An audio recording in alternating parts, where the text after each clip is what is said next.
You talked about YouTube there. Yeah. Obviously, for journalists, the whole digital age has changed things. There's been a revolution. How do you see things developing in the future?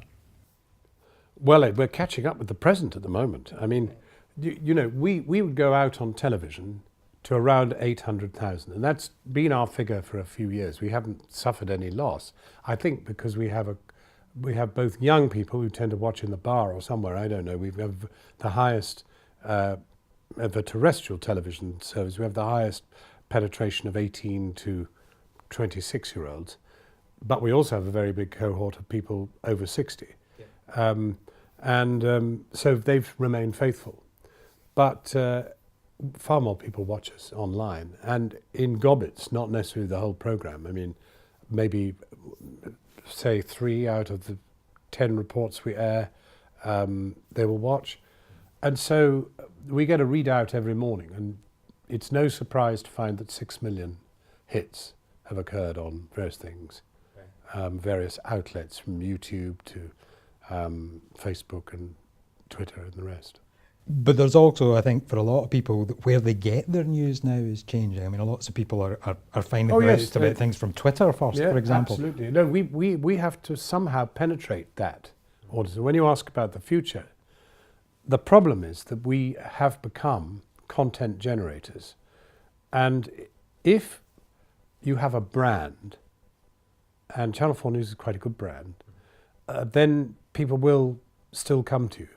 The problem is they don't have to pay for it. They're just picking it up for free. So at the moment, the present model with advertising and the rest of it still sustains. But it won't be long before we're completely dependent on, YouTube and the rest of it. And none of them pay us a bean. Yeah. So I can't see quite how we're going to move it through that age. They need us, actually, interestingly, as much as we need them. We need them for dissemination, they need us for content. And they come to us for content endlessly. Yeah. So I don't know whether there will be a further revolution, which will be the invention of some kind of detector in your computer or whatever. I mean, some kind of online detector around your identity, which when you hit certain websites, charges you an absolutely micro fee, 1p, 5p. But if you get 6 million hits, 6 million 1p's would do very nicely, Vicar.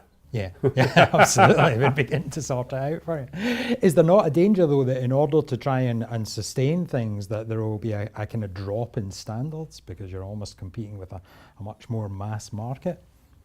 There is a temptation to do that, to go down market. But at the same time, actually, I think our value is that we are different in that we do things in more depth, and that is what the brand is about. There is plenty of stuff out there, I won't mention any names, that is on the superficial side. It's sort of just saying, look, here you are, here's a minute of information about the Queen opening Parliament or whatever it is.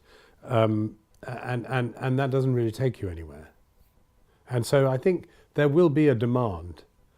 Oddly enough, the internet, it hasn't just been about pornography and people getting cheap thrills from comedy online and all the rest of it. It's also been about a much bigger take-up of long-form journalism that wasn't there before. There are magazines like the New York Review of Books, once a very erudite, still a very erudite website, or rather publication, but their presence online is now, I would say, 5 or 10 times any of their distribution.